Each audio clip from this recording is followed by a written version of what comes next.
Good morning. Uh, Good morning, everyone. My name is Carlos Ayalde. I am co-president of Microlumbia, along with John Segal, who's sitting over there. We're going to get started. Thank you so much for everyone who made it this early in the morning. We are so grateful to have so many speakers today. And to have such a remarkable attendance. And we want to thank you all for your support to Microlumbia and for coming today. To kick off our conference, we are pleased to introduce Microlumbia's co-founder and chairwoman of the board, Katie Leonberger. Katie's day job is a manager at Bloomberg Philanthropies. And thanks so much, Katie, for being here with us today. And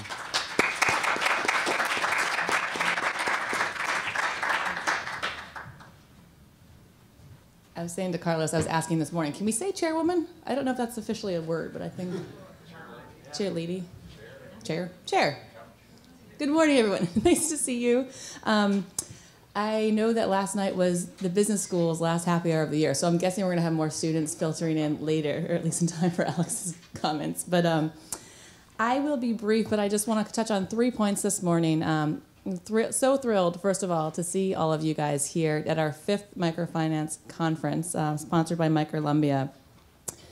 I want to give a big thank you to all the students who have put this on today and to all the speakers who are here. It wouldn't be possible without you guys, and I am really impressed by the lineup that we have, and very sad that I can't stay for the entire day because I have to go back to my day job for the afternoon. I also want to give a big thank you to Citi, who's helping sponsor the day, and also to Columbia Business School's Social Enterprise Program. I see Sandra and Bruce here, so Microlumbia would not be able to operate without you guys and your support, so we thank you so much for that. The second thing I want to do is tell you a little bit about Microlumbia, to give you some context for the day, because I think this might be the one point where we talk a lot about what we do, and I know you all have the annual report that the students just published this week. It's hot off the press.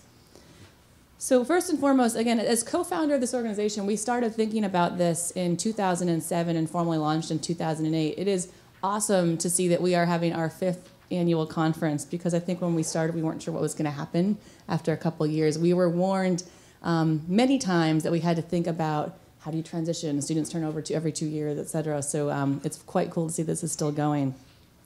In fact, Microlumbia itself is a 501c3. It sits here at Columbia Business School. It is run by students. The board is made up of professionals, most of whom are alumni, who help advise and oversee, but it is run day-to-day by students. And they focus on providing early-stage MFIs with pro bono consulting and debt capital to finance those MFIs operations. And they also focus on stimulating interest in the microfinance field amongst future leaders that are students at Columbia Business School. There's 2 goals that we think are really complementary that Microlumbia focuses on. The first is what started us down this path in 2007, which was really to help alleviate global poverty. And we do that by, again, providing young and growing MFIs with technical assistance and with funding. And then the second really important goal for us, and the reason that we very clearly decided to have students run it, is that we want to inspire, educate, and enable current students to become lifelong contributors to the field, right? By giving them educational opportunities and also giving them real-world experience. We always talk about, as an alum of Microlumbia, that the most we learned in business school was actually from running Microlumbia, both doing the due diligence trips, doing the consulting, and for people who are officers, running a small organization. For many of them, it's the first time that they actually are managing a real organization. We weren't always such a professional group as what you're seeing here today, to be very honest. We started with a few motivated individuals in our first year of business school in 2006, 2007. Then we realized very quickly that as a student, you can pretty much talk to anyone. People will open their door and let you in. So a lot of the folks you'll see speaking today and a lot of the members of our board were generous individuals who were very patient with us in answering all of our questions and telling us, well, that's a horrible idea, but you could do this. And actually the fact that Microlumbia even exists as an independent organization was because of some prodding from Professor Sundaresan and telling us, don't just donate money, why don't you just do this yourself? Like, oh, brilliant idea. We also leveraged a lot of resources from the business school. In my second year, one of the other co-founders, David, and I joined the Entrepreneurial Greenhouse program that helps people write business plans and launch businesses, whether be they for or nonprofit. And so that's actually how Microlumbia got its wings and applied to be a 501c3 and actually became a real thing. We also got funding from some key donors, and I was actually asking some of the students this morning if they know yet what is the actual dollar amount we need to be self-sustaining over time. It was $300,000 when we first started our business plan. I don't know if that's still the right amount, but assuming it's anywhere close to that, I don't think we've gotten there yet. So as chair, I have to do my plug, right? So if you haven't donated and are willing to, we would love to get your support for that. And then we've done a lot of great things since we launched in 2008 formally. We've had over 75 students involved in Microlumbia and in its management, and more than 10 alumni engaged in the board and oversight. We've actually given 2 loans to MFIs. The first was to one in Uganda in 2010, and importantly, it has been repaid. So that was our first loan out and back. And then we also have a loan that just went out to SPBD in Tonga. And we're hoping that we're going to have a few more coming down the pipe, given what I know the diligence teams have been seeing and what I know is on the agenda for the investment committee for our next call. But important to note, right, all this stuff is done by students. They do the deal making, they do the diligence trips, and they write all the investment memos that come into the investment committee that's run by the board that then says yay or nay, or most often, please go back and get a little bit more info. So we've done 10 plus due diligence trips since we started in 2008. We've had more than 40 consulting projects where students will, start their work here at Columbia and then go and visit the MFI that they're working with in whatever country it might be, and they've been everywhere, again, from Tonga to India to Colombia and Latin America. And the other really fun thing about Microlumbia is that students are choosing to come to Columbia because of Microlumbia. Columbia in and of itself is an amazing institution. I would go nowhere else for business school. But I will say it's been really cool to hear since the first year that we started this until literally this current year, I've every year had at least one student say to me, I chose to come to Columbia because I heard about what Microlumbia was doing and I wanted to get involved. So that's really neat, a nice validation that I think there's an interest out there, and hopefully we're feeding that. And then we've also had some of our students, it's important to us not only to get them in on the front end, but then on the back end, we can get folks back out into the field using what they've learned in business school to go out and further drive the microfinance sector. And so we've got examples of students who are working at developing world markets after graduating, some who have started their own social enterprises supporting micro-entrepreneurs, et cetera. So that's enough about Microlumbia. Ask any of the students or any board members today, and they'll tell you a ton more if you want to hear it.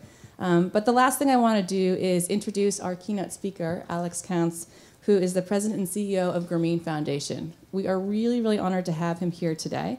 He founded Grameen Foundation and became its president and CEO in 1997. That's after he had worked in microfinance and poverty reduction for 10 years. And I can tell you firsthand that I think Grameen Foundation is a fantastic organization for the field. I was fortunate enough in 2007 to do a International Development Club consulting project for Grameen Foundation through Camilla Nestor, who's on our board, and you'll hear from her later.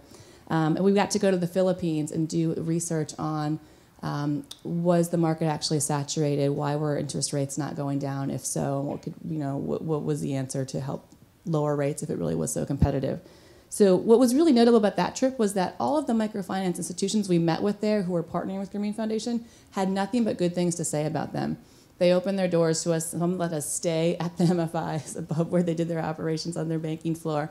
And they were all really, really complimentary to everything that they got in terms of resources, technical assistance, et cetera, from Grameen Foundation, which isn't always the case. I had worked in Africa before business school for MFI, and I saw a lot of other MFIs on the ground there who weren't always speaking so highly of their kind of international partners. So Grameen Foundation, I think, is doing something right with all their work. I want to just give you a few highlights of Alex's resume. That's long and impressive, so I'm just going to give a few here. One is that he trained under Professor Mohammed Yunus, who, as I'm sure many of you know, is the founder and managing director of Grameen Bank in Bangladesh, and he was also the co-recipient of the 2006 Nobel Peace Prize. So Alex trained under him while he was a Fulbright scholar in Bangladesh himself. And since he started Grameen Foundation under his leadership, the organization has turned into a leading international humanitarian org, and they currently have an annual budget of about $25 million, so clearly far-reaching and lots of opportunities for impact. Alex has also driven Grameen Foundation's philosophy through his writings, including a book that I believe there's some in the back of the room. It's called Small Loans, Big Dreams, How Nobel Prize winner Mohammed Yunus and Microfinance Are Changing the World. So flip through it, check it out. I've picked up bookstores before, so I know it looks great. He also serves on a ton of different boards. He serves as a chair of the board of Fonkanzi USA. He's on the advisory council for the Center of Financial Inclusion and co-chairs the Microenterprise Coalition, amongst many others. So he's very involved in the field, clearly an expert in all of these topics. And we're really fortunate to have him with us today because not only is he an expert in all of this stuff, but he's also an expert on performance measurement and its role in really quantifying the progress and impact of an MFI's operations. And I think given today's focus on driving innovation in the maturing microfinance market, performance measurement is really key. And this is something that I talk a lot about in my day job as well when we focus on innovation from the foundation where I work. And, well, how can you know where you want to focus your efforts if you don't even know how you're doing, where the gaps are, and then how you're doing once you actually start new programs. So he will speak to us about the relevance of developing performance measures for MFIs and the role that Grameen Foundation is playing in this effort. So with that, the last thing I have to say is just to highlight that Alex is open to attendees using social media. I think, is that right? Yep. During his session, so Facebook, Twitter, etc. So if you've got great things to say, please do, and we encourage you to use the hashtag #Microlumbia so that all the folks can hear about what we're doing at the conference. Thanks.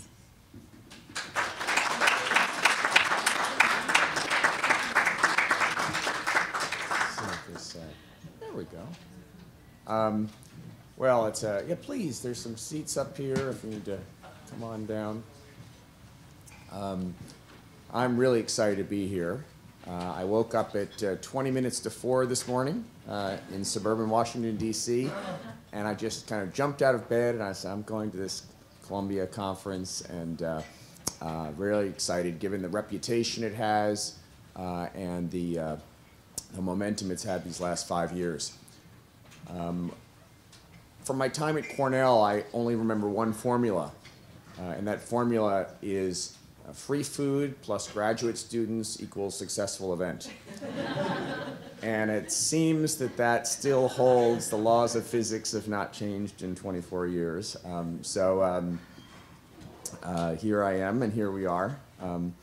The other speakers, I'm very honored also. The speakers later in the day, I'm going to stay until almost the end, just because this is part of my continuing education, and you've pulled together so many good people that I'm really looking forward to it. Especially my colleague Camilla Nestor, who's on the board, and who'll be speaking later. We actually a week ago today, we had our board meeting in New York, and we had all of our senior staff present to our board. It's a pretty high pressure situation for some of us, and Camilla's presentation, frankly, made all the rest of us look like amateurs presenting to our board. She has a gift for concise communication and preparation, and so it's a real asset, obviously, this conference to our organization and to the field and to Microlumbia. Also, thank you for including a colleague of mine who serves on the board of Fonkanzi USA, which is a sister organization of the largest microfinance institution in Haiti. This is Heather Balke, who's sitting right here. You can wave your hand. And if you want to find out about microfinance in Haiti, Heather is a really good source, and will be here, I think, for a bunch of the day. So let me start with a little bit about Grameen Foundation. And if I had to just put it in a nutshell, about 4 years ago, we began revisiting our mission statement, and we came up with 1,000 different options, and we came up with one, and it's not here, but it gives you context. We said we were working to enable the poor, and especially the poorest, to create a world without poverty, right? So we didn't mention microfinance. That's a tool. We didn't mention anything else, but fundamental to what we believed is that the poor should be actors, drivers in the process of eliminating poverty. And we wanted, our job was to be an enabling force for them. And so there are many enabling forces, and we've focused on a couple. One is on around access to financial services and other tools and products that can be a real enabler. Secondly, around information services. So allowing them to actually have timely information, whether it's about agricultural best practices if they're a farmer, whether it's where to get a job if you're a job seeker, where to get health care if you're sick. And that information that with the internet is so easily available to us is not available to the poor, often at even at any cost or any reasonable cost. And within that, we have a strong belief in performance management. So if we're saying that these tools are going to be drivers in enabling the poor to become actors in reducing poverty, we want to hold ourselves accountable to whether we're being effective and whether they are actually succeeding. And I'll speak more about that. And that's really fundamentally what I'll say about us, our website and our blog and our various social media if you want to learn more. But I really want to turn to basically the topic of the conference. So let me just walk you through the ground that I'm going to tackle. First of all, why microfinance has had a lot of success. It's hit some rough waters. Why should we still care about it? Should we is it on autopilot and just kind of move on to other things? Secondly, what caused this crisis in microfinance the last couple of years? And part of it, I'm going to argue, is some self-inflicted wounds. We in microfinance made some mistakes. I'm going to try to call out some of the big ones. But also, I think that because microfinance, I'm going to argue, because microfinance became big and successful, it became a target. And perhaps we were a little bit naive about that day would come. And then lastly, I'm going to talk about, so where do we go from here? Okay. So why does microfinance matter? I'm writing a book about Foncosé, this group in Haiti, but I'm broadening the topic a little bit into think about just the broader field of social entrepreneurship. And one of the things that it's got me to thinking is that it's not too long ago when you thought about society, basically, outside of education and the arts and different things. I mean, the economy, one actor was business. Business was in the job of creating wealth and employment. Then there was government. Now, government in some countries worked alongside and was an actor in the producing goods and services, working side by side with the private sector, also regulating the private sector, and also trying to kind of clean up some of the problems that either business didn't solve or that business created, and through whether safety net programs or what have you. And then that really left civil society a pretty small role. In some cases became a subcontractor for government in this kind of cleanup work. In some cases it was in very localized areas trying to do with private resources, volunteerism and money, trying to clean up some of the messes left behind. And also to develop small-scale pilots to solve social problems that then could be taken up by government or business. And what's new, what's a fairly recent phenomenon is that the civil society, I'm not going to say it's unique or never happened in centuries past, but civil society actually having the audacity to say, we're not only going to develop a pilot to solve a problem, we're not going to hand it off to the private sector or the government. We're going to scale it nationally, internationally ourselves. And to do that, you need finance, you need a whole ecosystem. You start, just like there are ecosystems around government and business, you need an ecosystem around scaling solutions within civil society. And microfinance, I would argue, is both one of the leading earliest examples of that. So if we believe that that's an important new trend, the thriving and survival of microfinance is important to make the case that this is here to stay, this whole framework.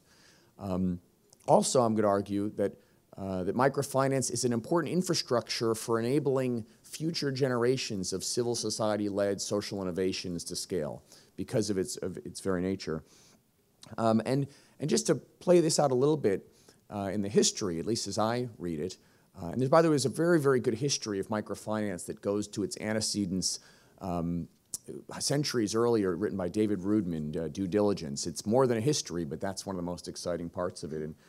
But the way I read the history is that in the 1980s, there were a couple organizations doing microfinance in Bangladesh, for then a pretty large scale, tens of thousands of clients, and a couple of them started saying, with $2 billion of foreign aid flowing into Bangladesh every year, that, you know, we could make this national. We could create a whole alternative banking system serving the poor, but we need the money to do it.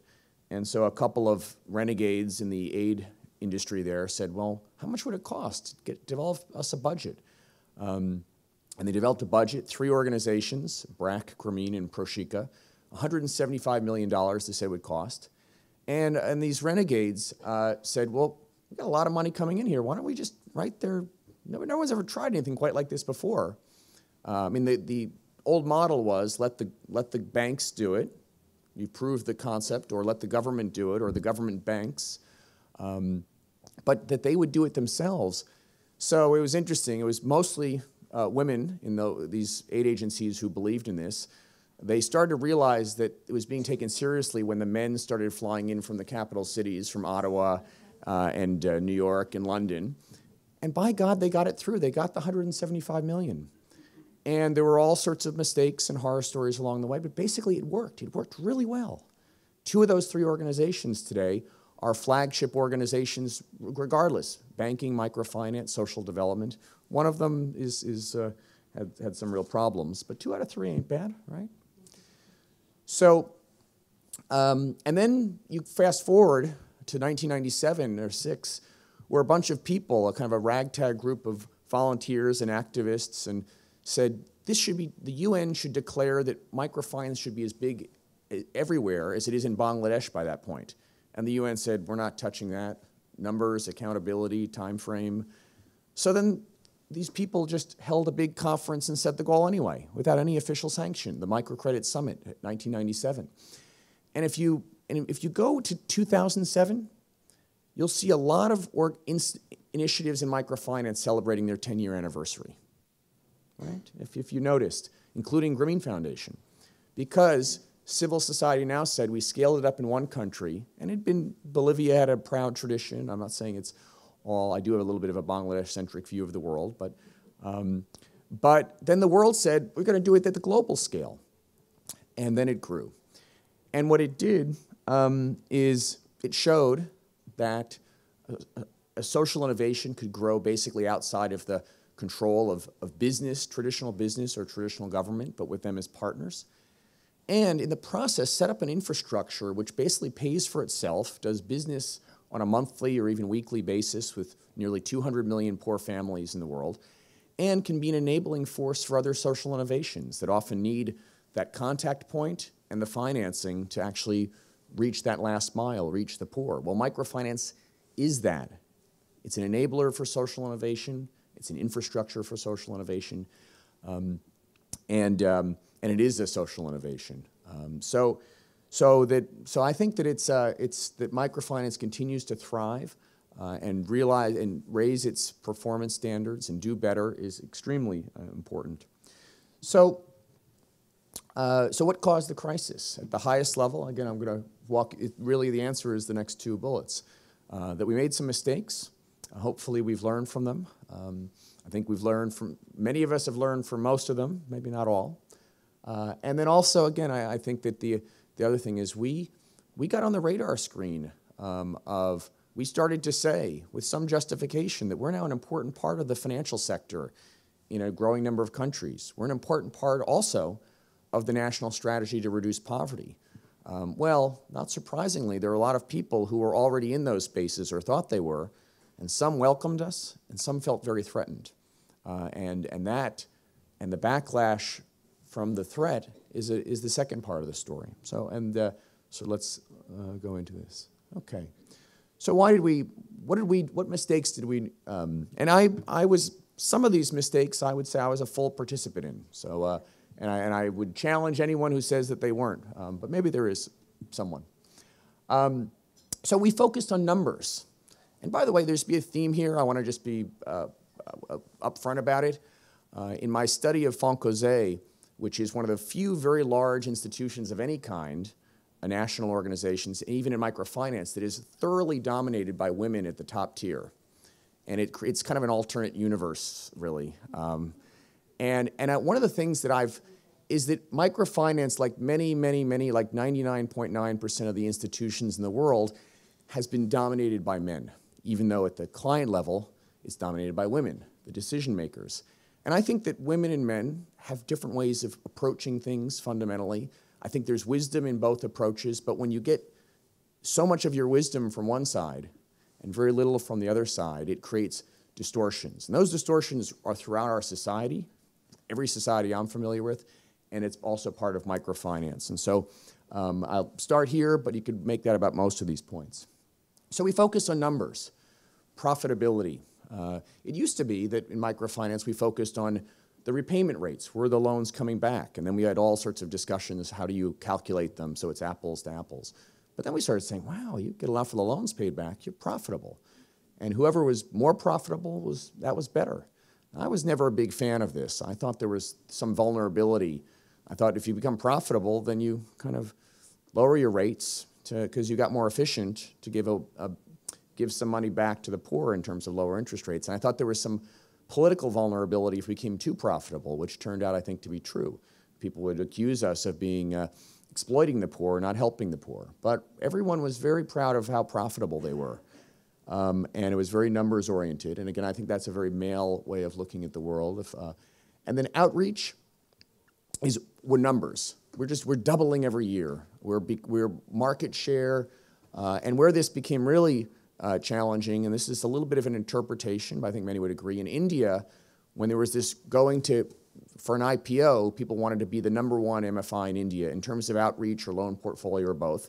Biggest market share, we'll have IPO first, reach this historic. And again, those are not unimportant, but when they are virtually all you focus on, among other things, it tends towards you strip down what you're doing. You simplify what you're doing, and a lot of other things that might be valuable to your clients. You say, no, we want to make this as simple and modular as possible, and to grow as fast as possible. So what we neglected was really the quality of services, and standards that would, such as the social performance standards, that would say, actually, are our products meeting the needs of the clients? And when there aren't many alternatives, you can kind of get away with not asking that question. But if you're really about social change, and you're going to build in performance metrics to see if there is social change occurring, then you really have to ask that question. And so we neglected that. Grameen Foundation with CGAP and the Ford Foundation has been promoting something called the Progress Out of Poverty Index, a very, very simple survey tool, but based on very advanced mathematics and econometrics that can actually show in a 10-minute survey done with a sample or all of your clients every year, are people generally progressing towards and above the poverty line, or are they stagnating, or are they going down? There was really limited interest up until a couple of years ago in using that tool. Because, if loans are being paid back, we're growing, everything's good. Everything wasn't so good. Some things were very good. But that accountability, especially for those institutions which set out to and publicly claim to be doing this financial services for creating social change, to have no way of measuring that and being accountable for that set us up for some difficulty. And then you can maybe start to draw some links between these. We had some best practices that were actually wrong, deeply wrong, perhaps even operationally wrong, and I think also ethically wrong. So it used to be, and this is one I was also skeptical of, that zero tolerance for default. That's a best practice. You start open up the gates. No, really. People's businesses, especially the business of the poor, they hit speed bumps. Things don't go quite as planned. I mean, thank God that doesn't happen in the business sector here. But for the poor, it happens sometimes. And so to say, you're going to need to make your payment of $1.50 come hell or high water next Wednesday, and you need to work that out. And we're here just to receive that and to enforce discipline. Turned out to be a bad practice, right? And so there's some alternatives coming. I'll get to those. And then we were really complacent. We were operating in a very kind of in a very touchy area, more in some countries than others, more in India than, say, in Mexico, where we were operating a private sector, whether it was a nonprofit or for-profit. We were doing business with the poor. We were covering our costs and maybe even earning a surplus, and at the same time trying to change their lives and publicly claiming that that was our purpose. And that's when little things starts to go wrong there, or when some investigative journalist or some populist politician is looking for someone to take down and take on, especially in countries where, South Asia I'm most familiar with, where addressing poverty is really still thought of as the role of A, government, or B, kind of the Gandhian ideal of poverty workers who kind of shed all of their kind of worldly desires to focus on the poor. And the idea of business to help the poor is very controversial, new, and sensitive. So we should have been doing a job to create relationships with the media and with government to kind of insulate ourselves. And a lot of that would have been helped if we developed social performance standards and had real data to show that, I know it doesn't seem, that you'd be charging 30% interest to the poor, earning a profit on it at the same time they're getting out of poverty, but we have data to prove it. Well, when things got rough, we didn't have data. We had stories. We could have had data. And also, so there's some legal protections that we could have taken. I'll speak a little bit about them later, because at the end of the day, how you, as business learned long ago, how you incorporate and how you set up your organization, you can be more or less vulnerable to a government attacks from government, from your competitors, from others. And we neglected the idea of, here we are, a community of MFIs. We may be competitors for donations, for market share, for whatever, but we have some common interests. Let's work together. In general, people said, no, I'm out here for myself. I'm going to be the best. If a regulator starts regulating for the sector in a way that could be harmful, let's not pull together as a community to argue against that. I'm going to try to get an exemption for myself, my own organization. Let the rest of them kind of and this is really, I think of very much an every man for himself type of orientation, right? And it probably, that neglect of collective action, a lot of it ends up being time not well spent in these coalitions and working groups, but if you neglect it, you leave yourself vulnerable. Especially if you're not, as we've learned through something I've joined called the Microfinance CEOs Working Group, where we're trying to model this more in the US-based microfinance networks. If you're always beating the drum of Grameen Foundation and saying, but those other guys, I don't know if they're any good, but we're great, you're maybe helping your own brand, but you're damaging the microfinance brand.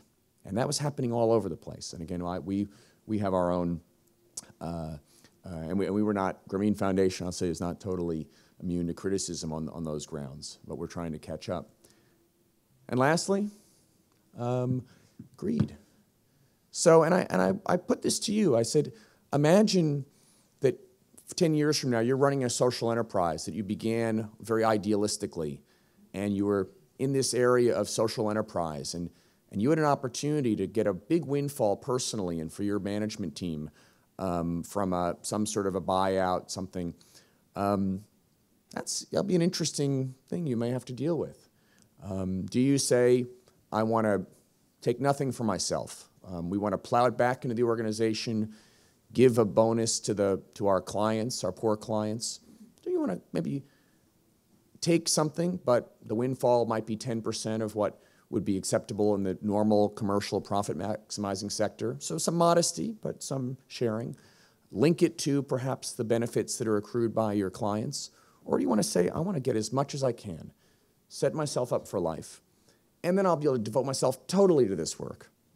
And I hope there won't be any consequences in the court of public opinion about my profit maximizing behavior.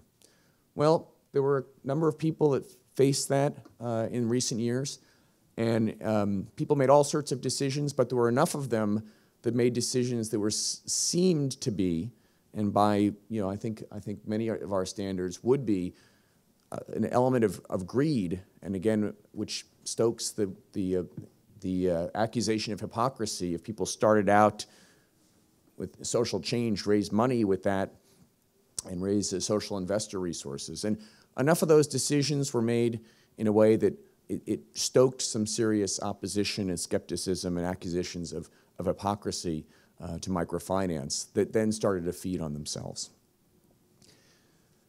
So then what happened? Now there are a number of countries that that have gone through different kinds of crises the last 2-3 years, the last 20 years. But I want to focus on two that also go to this other issue, which is, while at the same time there were mistakes made, isolated in some cases, exaggerated by our opponents in some cases, there were, that because microfinance really got big quickly, kind of came onto the radar screen, there were some people and organizations very threatened by that. So let's take India. Some of those things that I said in India, I said about the self-inflicted wounds were present in India. But frankly, India, also microfinance, has had a lot to be proud of. It's world-class institutions, some with very, very high ethics, pretty low interest rates, probably the second or third lowest average interest rates in the world, so pretty efficient, and many other things. But again, some of these abuses. So in India, in the state of Andhra Pradesh, this will be familiar to some of you, the government about 1.5 years ago said, you know, we've been running this microfinance program, government with World Bank support, and in truth, it's not a bad program. It's, best I can tell, kind of a mediocre program, but subsidized to some degree. There's a place for subsidy. I'm not criticizing that. And they were losing clients and to the private sector MFIs, many of which had begun as nonprofits and had converted with the encouragement of the regulatory authorities into non-bank finance companies. So the Indian legislature suddenly, and I'm told that there was a kind of a guy who passed away who was a very respected figure in the local government, the state government, and after that, you know, everyone went kind of crazy in a lot of areas. And in one case, both parties, the opposition and the ruling party, competed to come up with the most kind of draconian bill to rein in private microfinance. And they didn't even make any bones about it. I mean, in the US, if we were doing this, we would kind of create some story about how this was good for everyone and so forth. They said, we're going to create a law to outlaw private sector microfinance for the benefit of public sector microfinance. And so the Supreme Court of India said for 90 days, I think, put a hold on it. You got to phase this in, I think hoping that they'd reverse themselves. 90 days went by, and it became law. And so just to give you a sense, private sector microfinance in Andhra Pradesh, the home of about a quarter of all microfinance clients at the time, gave out $1 billion of loans in the 6 months before that law passed. In the 6 months after, he gave out $2 million. 98% drop.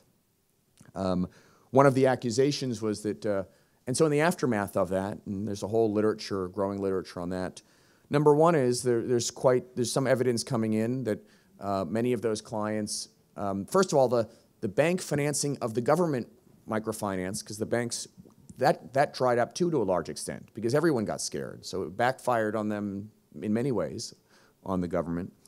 But secondly, a lot of those clients have gone back to loan sharks.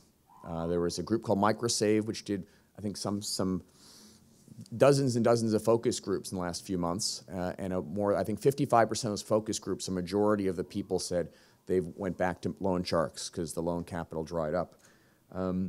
And secondly, one of the issues, the accusations of why they said they closed it down was that there was a spate of rural suicides in Andhra Pradesh, which is true, but that microfinance was largely responsible. And certainly there have been a couple of celebrated cases where microfinance loan officers did not act properly and that it played a role.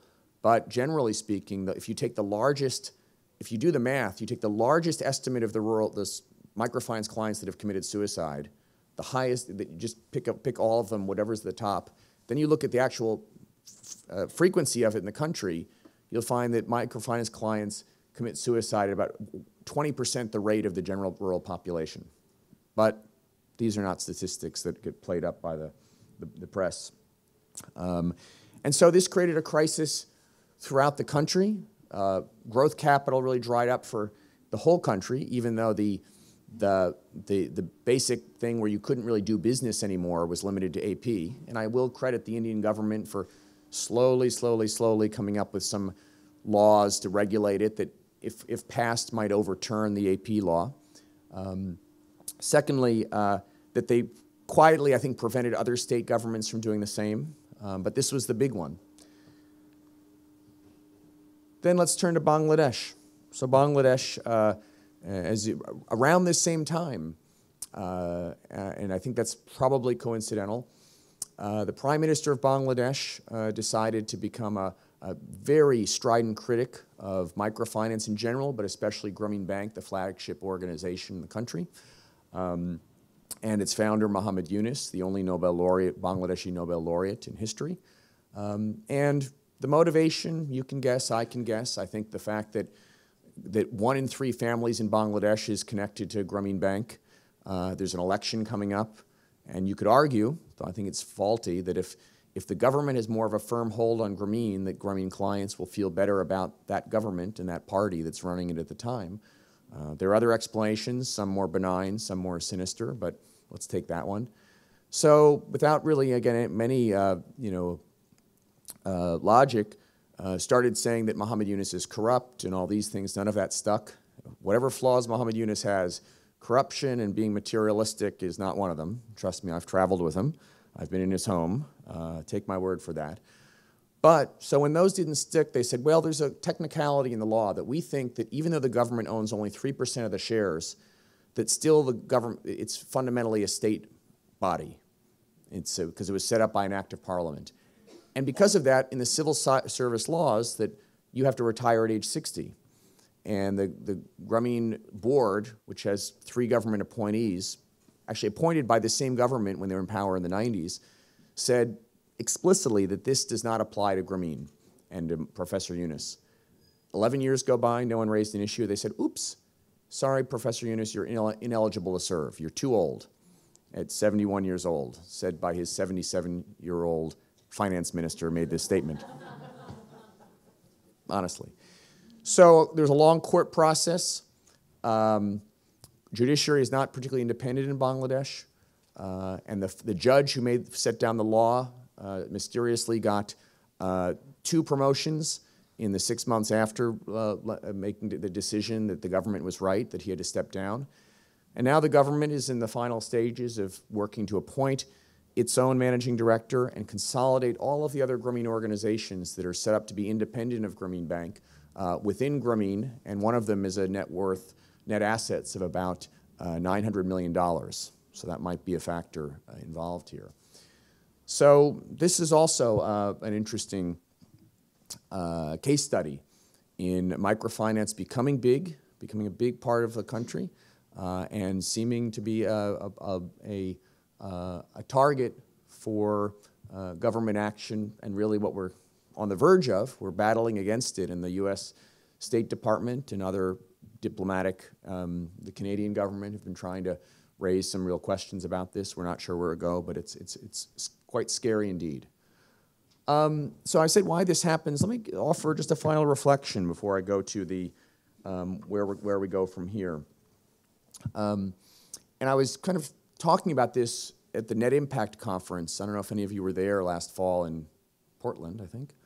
And I was kind of, for the first time, talking publicly about this, at least in a certain way, along with several of my microfinance CEO working group colleagues. And I kind of got to the end, and I said, it was like the final stripping of the naivete out of my experience of microfinance. I said, I'm not a conspiracy theorist. I think that most people and organizations have the capacity to do good, have a desire to do good, and with some encouragement, will do good. And so, however, I do think that there are a small number of people or organizations that are deeply, deeply committed and have a deep, deep interest, financial interest, in keeping the poor poor. I've really come to believe that. And as I've learned, they don't play nice, right? And so this is for people scaling social innovation. You're going to be doing this. I would say take that as a, take my idea on, even if you only half believe in it, and start to model out if your innovation becomes really, really successful, how you might want to prepare yourself for that eventuality, for getting on the radar screen and dealing with those types of people and organizations. So where do we go from here? Well, first of all, I think we're now belatedly and really accelerated, and it's under Camilla's leadership and her team from our side, that people are adopting social performance metrics. We need to develop the information systems to management. There's a lot of things. We should have been doing this 5 and 8 years ago, but we're now finally getting to it. People are agreeing to pay, to do social ratings along with performance ratings, traditional operational ratings. So we're really starting to be accountable to our social mission. It's not our financial numbers and a few stories. We're actually finally being rigorous and quantitative in the social change we're trying to create. But that needs to be accelerated, and we all need to avoid the temptation to all of us to develop 1,000 different indicators that which prevents their becoming performance standards for our field. There are ways you can let 1,000 flowers bloom, but have some commonality in the roots, if that makes sense. Anyway, what's next here? So the other thing is we need to get much more data-driven. So part of this is the data to be accountable to stakeholders on the social mission side. But also we need to become better at analyzing data, mining the data we already have, where many MFIs are sitting on tons of data, but don't use it to say how can we, to the MFIs, how can we deliver better products, what's working and what's not, and to investors about allocating their investments in microfinance. Again, and too much of the products, I was in a microfinance retreat and the guy said, we suffer from the CEO in the bathtub syndrome. I'm like, what's that? So he said, well, basically the CEO of a lot of MFIs, they're laying in their bathtub at night, and they just say, I have, eureka, a new product, I just thought of it now. And just gets on the phone to the field manager and said, roll this out next week everywhere. And it's not to say, just like a stopped clock is right twice a day, sometimes that works, but to not actually based on market analysis and data has caused a lot of harm, really. We've missed some opportunities to deliver meaningful products. Third, so encompassing all of this, and this is really about setting performance standards, is that filling a gap that we see in microfinance in terms of really saying, what does it mean to be a social purpose-driven, effective MFI? Not just a profitable one, not just one with a good reputation, but one that's actually meeting some standards. And so when we started looking at this crisis, we all proposed, a small group of us put together ideas that had been like on the shelf, and I put together one that I'd written about in the Stanford Social Innovation Review in 2007, that people thought to create like a good housekeeping seal of approval, that not only building on the idea of consumer protection in microfinance, which is in the food industry the equivalent of safe food standards, so you don't buy something off the shelf and get sick from it. We wanted to take it a step further and say not only safe food, but organic food, a standard that is meaningful for some consumers. And to be a pro-poor, social purpose-driven MFI, not by rhetoric, but by performance. So we're developing something called the Seal of Excellence for Poverty Outreach and Transformation. And it's very exciting. We're beta testing it at 7 MFIs in the next couple of months. It's been developing the model for the idea for the last year. A woman from India, Francis Sinha, has been doing a lot of the intellectual heavy lifting behind it. So very exciting. If you go on the web, you'll see some write-ups about it. You'll see some criticism about it, I'm sure, and you can take all that on. A huge opportunity. It's not simple. It's not a silver bullet, but to leverage technology to bring new efficiencies into microfinance and also make it more fraud-proof and make it more convenient to the poor themselves. And we set out with the support from the Gates Foundation to do real breakthrough work in micro savings alongside microcredit in 3 places: Ethiopia, Philippines, and India. India was the tough nut because the law pretty much prevented traditional ways of capturing savings. But we went into it. The Gates Foundation took a risk on us, said we might have to close it down after year 2, but and I tip my hat to them. Again, this was also under Camilla's leadership. And we finally put together something where the cash poor, one of the most ethical, not one of the largest, but one of the most ethical and respected MFIs in India, wanted to provide these savings products, not because they thought it'd be highly profitable, but because they thought people really needed it. It would strengthen their long-term relationship with loan clients. And so we put together something finally where a technology provider, a local bank, and cash poor partnered to capture savings, and where it's totally cashless in the sense that they give the cash at their borrower meetings, and then it's just transferred via the cell phone, mobile phone. And then they can pay it, withdraw from it. And basically, since we launched it last August, a year behind schedule, of course, on the average day that they're opening about 250 new savings accounts per day, cash poor, in a very, very poor part of India. Almost all of them have never had a bank account before. And on a recent day, that number got up to 619 new accounts in a single day, right? So, and again, this, I maybe not have mentioned this, but let's see what I wrote here. Yes, and this goes to, so leverage technology for efficiencies and especially for innovative business models around savings. And then more flexible credit and savings. And this is where Grameen 2, which was widely criticized when it came out in 2002, but it's basically saying that we need to have our credit and savings products be much simpler on one hand, but also much more flexible. So if a woman says, I have a certain type of business, my cash flow is going to be this way, and so I want to pay off my loan. In the old days, we'd say in microfinance, sorry, you got to pay it the way everyone else does. Makes it simple for us, the lender. You got to figure out some way to meet that schedule. Now we're saying, no, let's put together a repayment schedule that works for you. Now that means some re-engineering of IT systems, means training of field force, but if we're going to provide good services, and we finally came out with, again, years delayed, but we came out with a manual, first ever manual of this Grameen 2, this more flexible credit and savings methodology called the Grameen Guidelines. It's available for free download from the web, and we're going to, once we figure out the whole sales tax things and everything, we're going to be selling it for a nominal amount, and we're trying to also find the resources to translate it into a couple other languages. But it's a terrific, terrific resource, a long time in the pipeline, and it's out, came out about a year ago, I think.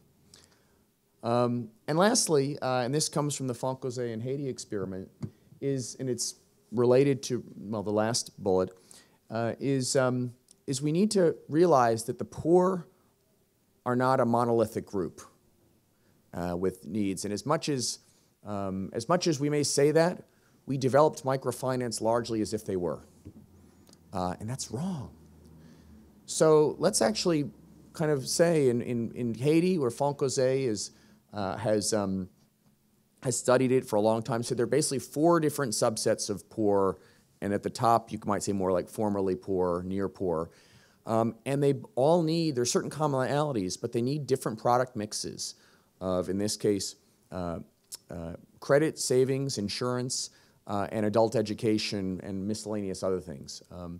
And so let's figure that one out. One size fits all doesn't work. In any, really, in many, if any, businesses or social endeavors, and certainly not in microfinance. And so the 4 steps in what they call the staircase out of poverty, which each step has, again, different product offerings, that's, I think, the hallmark of a lot of, and will be a hallmark increasingly of good practice microfinance. So, went on for a while. I had a lot of fun.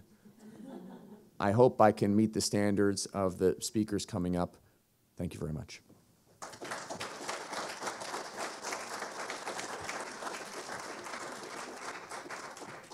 Time for a couple questions, or where are we?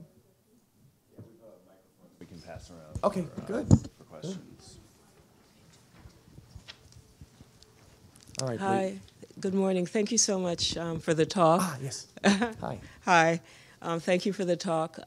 This is more of a technical question. Can you please describe for me ethics or social performance on the firm side? I suppose on the client side we can figure out what it means in terms of improving livelihood for the clients, but on the firm side, can you tell me what you mean by, what are the metrics that you would identify on the firm side? Thanks. Sure, there are really two, and there may be others to pick this up, but one is what I'll call do no harm, right? So there's an evolving kind of code of ethics, or what we're calling consumer client protection principles, which is being led by the Center for Financial Inclusion at Axiom International, and defining what are the things that we want to do to ensure that MFIs have very little likelihood. They've taken all the precautions they should, that what they're doing is not going to harm the poor, set them back. And so there are basically 6 or 7 of those principles. A ton of work has been done to operationalize them, and now MFIs will have an opportunity to be certified that they're compliant with the client protection principles. So that's one on the firm side, the lender side. And we are, virtually everyone in microfinance is supportive of that. What we're saying, to go the step beyond, to say, not only have you taken the steps to ensure you're not harming the client, but let's measure the extent to which you are helping the client. And so this survey questionnaire that I probably went over too quickly is basically 10 questions that are calibrated from national census data that in whatever country correlate closest to whether someone is extreme poverty, moderate poverty, or above the poverty line. And then you administer that questionnaire, and we say it has to be completed in 10 minutes or less, and to be easily observable, right? So one of them, oftentimes it's, what is the condition of the roof? You know, because in a rural country, roofs are usually made out of maybe 4 or 5 different things. So you just tick which one of those 5 it is, and maybe the condition. And so you fill this out, it gives you a score, and then that will, with a degree of certainty, tell you where they stand. And then if you would re-administer that survey every year, it's not accurate to the 1% to a given client, but if you look at broad populations, you say, wow, 60% of our people in our clients that we surveyed improved their PPI scores on average from 32 to 35. Then you have some progress. And then you can actually compare that with another one in the same country where they tended to increase from 24, so people starting off poor, to 25. So then you start to have performance standards. Again, you'll also find that probably some of them have gone down and some of them have stagnated. And so you can track that year on year. And we are developing Grameen Foundation, because we're now really championing this, even though many were there to launch it with us. We're now accumulating enormous amount of data from the earliest adopters of the PPI, and it creates all sorts of opportunities for us to look at which products, which loan officers, which parts of the country are correlated with people coming out of poverty, raising their PPI scores the fastest, and where is it where they're going down. So those are the two, and it's a whole level deeper than that, but at a high level, yeah. Okay, please. Hi, I'm Martha McManamy, and thank you so much. This is really interesting, and your question is exactly what I've been sitting here musing over, because I've had the opportunity of working with the PPI, both with Haiti versions of it in Guatemala, and I would second what you've said. It's fabulous. It's really easy to use, easy to train people, and it just seems to get around this whole concept I've noticed on the ground, where it's practically impossible to tell how an individual household has been doing financially. We have limited levels of literacy, as you know, with a lot of these folks, and so separating the household expenses from business expense, practically impossible. Doing any kind of a household cash flow to figure out what the outcome is, I don't really know how it's done. I guess, so I have a couple of questions for you around it. One is, do you see the PPI as being sort of a, really quick and easy outcome measurement which can be used by the loan officers on the ground instead of bothering with trying to calculate cash flows, household-based cash flows for the time period? Secondly, what I think would be really great, and I haven't seen, but maybe it exists somewhere, is some sort of an analysis of what we've learned from the PPI across agencies and across countries. Has there been any kind of a knowledge gain in terms of who's being served, what level of people are being served, and conclusions that you guys can draw from what you've seen so far? Great question. Thanks. Thank you. Almost these questions are almost like I planted them. You know, please ask me these great questions. So Foncosé is an interesting case, the PPI, because we think that this is what they've done is they've based, and this is, I think, this great customization but standardization at the same time. They created the 10-question PPI, and then they added, I think, 7 or 8 other questions that they were interested in, because the PPI just turns out that in many countries, highly correlated to your poverty status is whether you have a radio, a black and white TV, or a color TV. I guess flat screen must be in there somewhere now. Now, that's not meeting any basic human need. Maybe it's even working against it. I don't know. So they said, these are the right scientific questions, but we also want to know some things that are maybe even more subjective about food security, about this. So they graft it onto that, and they segregate the data, so it can be meaningfully compared, and it's very exciting, and you see that more and more. I think, I get worried about PPI replacing things. I wouldn't be too quick to do that. I think looking at cash flow of businesses is important for the underwriting of the loan and the creating of the payment plan, apart from the outcome measurement. So I wouldn't, I think that trying to look at outcomes and impact through that is fraught for many of the reasons you said. And so I think this is a simplified way of, again, looking at outcomes. Now, if families come out of poverty in double their income or jumped from this to that PPI score, the microfinance organization probably was only a part of that.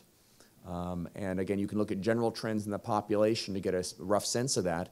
I also don't think it should be a replacement for some of these new kind of randomized controlled trials and these things that can then, with much greater expense, go deeply into it. And I do think that they can be carried out by loan officers. I think just like anything that a loan officer does, it needs to be audited. People may try to game the system, so you need to set up a accountability means to limit that possibility. But yes, I think it can be done part and parcel with it can also be done other ways. Foncosé has social impact monitors at many branches who do that work, and so it's segregated. And your other question was? Well, we're learning so much. And so I'll give you one example. We're involved in a social enterprise in Indonesia that isn't actually a partnership with the MFI, which has its own long story. But basically, where we're setting up loan officers, we're setting up poor people to actually, with the business, cell phone business, where they're actually reselling airtime from their phone to other phone, trained how to do it. And in Indonesia, people often want to buy airtime in increments of like 10 cents, 10 US cents. And they don't want to have to travel far from it. So there's actually a real business model. Whether it'll be there in 5 years, we don't know. So we've been able to track PPI scores, and we actually know exactly how much they're earning. We know what the margins are. We can look at their phone bills. And so it's created all sorts of, we kind of have a really good sense of how much incrementally they're adding their. But the most interesting thing is there's a big debate within this group doing this, which you could almost call a kind of quasi-MFI, and they said, we're not sure we should really target the very poorest people, the people that tend to work, have the most irregular jobs, and live in the most decrepit housing. And some said, no, I think they're doing okay. Well, we ran the data, PPI scores, looking at their airtime, all these things. What we determined is that if a woman in this business, airtime reselling business, and now there are other applications they're selling, if they make it, I always get mixed up, but I think it's 6 months. If they survive the first 6 months, from then on, they're as profitable and do as well as people that are much wealthier, right? So the case for including them, and from a social mission standpoint, is very strong, but they drop out more in those first 6 months. And so they said, what we need to do is not exclude them, but we need to look at what are some kind of supplemental programs that can be added to limit dropout and help them succeed that first period, which is easier for someone with a more stable economic base. So that led to, I mean, first it led to real accountability and transparency of who they were reaching, because they were reaching many levels of poor. But it also led them to say, okay, it's not about excluding, but it's about a little bit more accompaniment and support and hand-holding for a defined period. Well, that was a pretty deep insight. And once you have the data, you have the scores, generating that, and we have a lot of things in the pipeline to make that easier and easier for MFIs to get that kind of data and then to influence the decision-making in a very pro-poor way. But again, we're just at the beginning, at the cusp of that. Yeah, thank you. I assume someone will cut me off when I need to be cut off. But we only have time for one more question. One more, okay, great. Who's got a question? Please. You mentioned, when you talked about government intervention and how that has been harmful in both in India and in Bangladesh in your examples. I was just wondering if you have, well, first of all, what would be the best way for the government to regulate or to work with microfinance, and if you have some case examples of governments that are doing this particularly well. It's a really good question, and with the limited time, I'll just simply say this, that first of all, there's a lot to be said for benign neglect, right? That governments just saying, we're going to tolerate it, we're going to ignore it, we're going to let it go. That was actually the Bangladesh government through center-right party, center-left party, military government. They just kind of would complain about it and not be that helpful, but just kind of let it grow. And that turned out to work pretty well. And so I don't think when you get too much into the abrasive government, even if they're trying to help you, when it comes to election time, things can go a little haywire. That said, there are a couple of models, and the Economist actually just came out, as they do every year, with a publication about what they think, ranked from first to last of countries that create the most enabling environment for microfinance. And I do agree with number one on that list is Peru. Peru has really got it right. I mean, there's accountability, there's support, there's a realistic framework for support. I'd say that's as close to a model as there is. I used to think, and I kind of still think, that the Moroccan government, when they brought in about 97, 98, not perfect, but a very kind of sensible, logical way to do this. And actually, I think in Morocco, the microfinance sector blew up, and now it's coming back about 2-3 years ago.